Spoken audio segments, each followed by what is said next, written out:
नमस्कार, आपका स्वागत है हमारे खास कार्यक्रम हरियाणा डायरी में। इस कार्यक्रम का एक ही उद्देश्य है कि आप तक हरियाणा के हर उस विकास की जानकारी पहुंच पाए जो मुख्यमंत्री नायब सैनी के नेतृत्व में लगातार किया जा रहा है।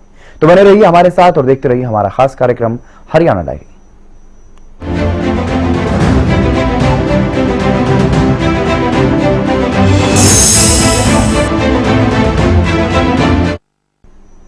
पिछले 11 सालों में हरियाणा में विकास का पहिया तेज गति से घूम रहा है।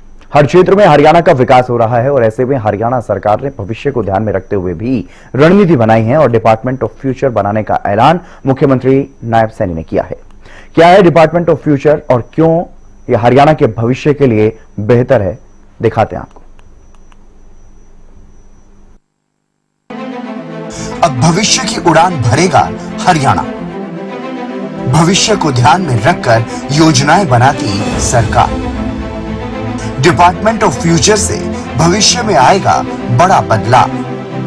हरियाणा में डिपार्टमेंट ऑफ फ्यूचर को मिली हरी झंडी।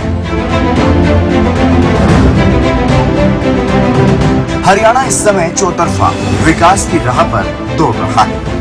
यातायात, स्वास्थ्य, शिक्षा, कृषि समेत हर क्षेत्र में आज हरियाणा अग्रणी राज्यों की रेस में है। वर्तमान के साथ साथ हरियाणा की नायब सरकार भविष्य को भी ध्यान में रखते हुए योजनाएं बना रही है। इसी कड़ी में सीएम नायब सैनी ने जब बतौर वित्त मंत्री अपना पहला बजट पेश किया था तो डिपार्टमेंट ऑफ फ्यूचर बनाने का ऐलान किया था, जिस पर अब तेजी से काम भी किया जा रहा है। जिसके लिए डिपार्टमेंट ऑफ फ्यूचर में अधिकारियों के पहले समूह की नियुक्ति की, जो नए विभाग के ढांचे की औपचारिक स्थापना को चिन्हित करता है। साल 2001 बैच की आईएएस अधिकारी अमनीत पी कुमार को विभाग का आयुक्त और सचिव नियुक्त किया गया है। नए विभाग के गठन की घोषणा करते हुए सीएम सैनी ने बताया कि इसका उद्देश्य वैश्विक रुझानों का विश्लेषण करने, जोखिमों का पूर्वानुमान लगाने तथा सतत विकास सुनिश्चित करने के लिए नीतियां तैयार करने हेतु हरियाणा के रणनीतिक थिंक टैंक के रूप में कार्य करना है। उन्होंने ये भी कहा कि यह जलवायु परिवर्तन की तैयारी, कृत्रिम बुद्धिमत्ता, स्वचालन और आर्थिक लचीलेपन जैसे प्रमुख क्षेत्रों पर ध्यान केंद्रित करेगा। साथ ही हरियाणा को कृत्रिम बुद्धिमत्ता अपनाने के लिए प्रेरित करेगा तथा रोबोटिक्स और उभरती हुई प्रौद्योगिकी को शासन और उद्योग के साथ एकीकृत करेगा।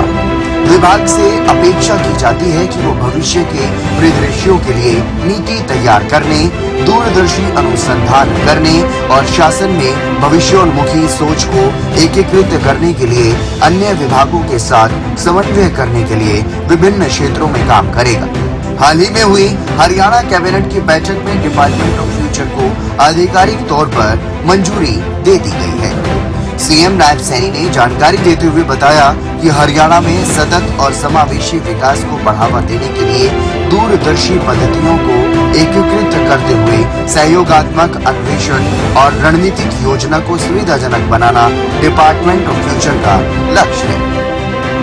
मंत्रिमंडल में डिपार्टमेंट ऑफ फ्यूचर बैठक में डिपार्टमेंट ऑफ फ्यूचर की स्थापना को भी मंजूरी दी गई है। इस विभाग की स्थापना का उद्देश्य हरियाणा को भविष्य समर्थ बनाना है, जिसका जिक्र मैंने अपने बजट भाषण में भी किया था। यह विभाग हरियाणा की विजन 2047 नीति के अनुरूप $1 ट्रिलियन की अर्थव्यवस्था और समावेशी विकास के लक्ष्य को साकार करने के लिए दीर्घकालिक रणनीति पहलों और समेकित नीति निर्माण के लिए नोडल एजेंसी के रूप में कार्य करेगा। यह विभाग एआई, रोबोटिक्स और डिजिटल स्किल पर फोकस करेगा। स्टार्टअप्स, नवाचार और स्मार्ट शहरों के लिए भी खास रणनीति बनाने पर विभाग ये काम करेगा। किसी भी व्यक्ति, संस्था या प्रदेश और देश को चलाने के लिए भविष्य की रणनीतियां बनाना बेहद जरूरी है।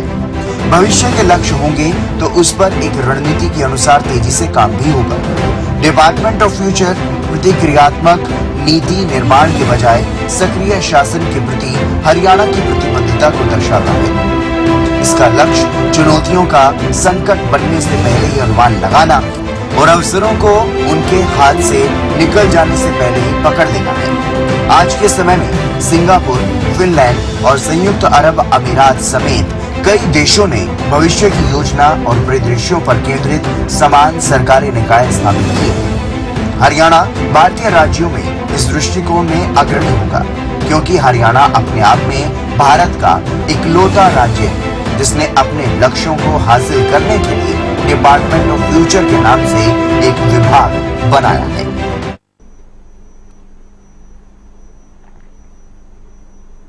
मुख्यमंत्री नायब सैनी के कुशल नेतृत्व में हरियाणा प्रदेश लगातार विकास की ओर अग्रसर है। ऐसे में हरियाणा का हर वर्ग सरकार के कार्यों से काफी संतुष्ट नजर आ रहा है, क्योंकि हरियाणा सरकार का एक ही मकसद है कि प्रदेश के अंतिम व्यक्ति का विकास भी किया जा सके।